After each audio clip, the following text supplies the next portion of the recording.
يسعد أوقاتكم، أهلا وسهلا فيكم بقناتي المطبخ العالمي. وصفتنا لليوم دجاج مسحب. مقادير هي 2 كوب ماء، معلقة صغيرة دبس بندورة، معلقة صغيرة دبس فليفلة. بنضيفهم للمي.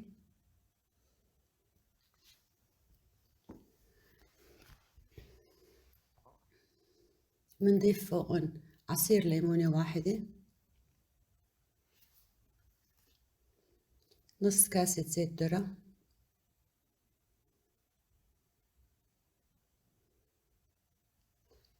أربع ل5 فصوص ثوم مهروسين بشكل جيد. البهارات هي عبارة عن 2 معلقة صغيرة ملح، نص معلقة صغيرة فلفل أسود، ربع معلقة صغيرة هيل بودرة، 1 معلقة كزبرة يابسة، ربع معلقة قرفة، نص معلقة زنجبيل، نص معلقة كركم، نص معلقة بصل بودرة، نص معلقة جوز الطيب، 1 إلى 1.5 معلقة سماق.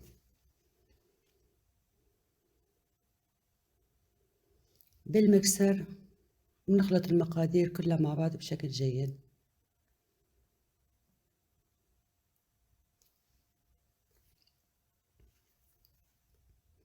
معنا دجاجة منقوعة بالخل والملح لمدة 2 ساعات ومغسولة ومنشفة تماما.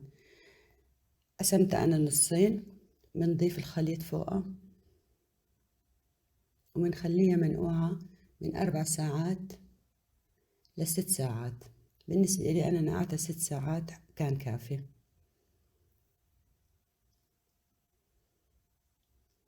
بنغمرها كتير منيح بالصوص، بنغطيها بالنايلون ونحطها بالبراد.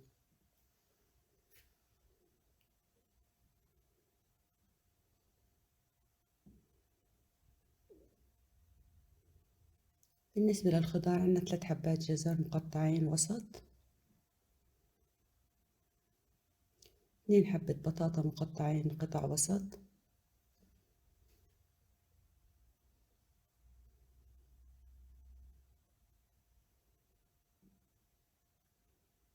وبصلتين حجم وسط كاملين.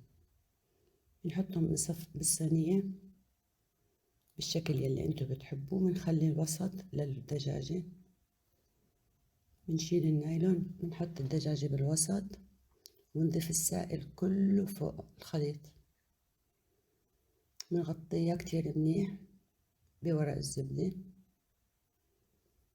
وبنلفها كتير منيح بالورق القصدير، طبقتين قصدير. بنحاول ما نخلي ولا أي مجال ليفوت أو يطلع هوا على الصينية.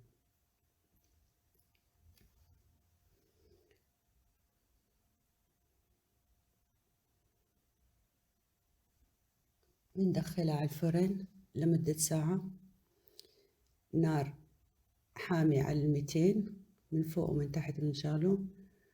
هلأ طالعناها بعد ساعة، بندهن الوش بالزيت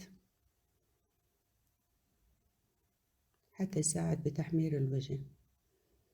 ندهن الدجاجة بشكل كامل مع الخضار.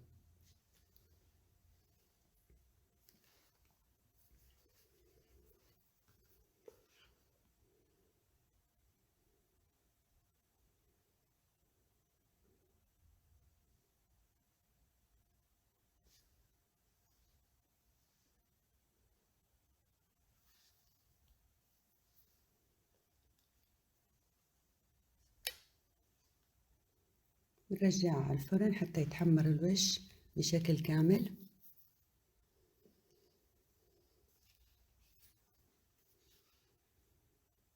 وهاي وصفتنا بعد ما خلصت وطلعت من الفرن.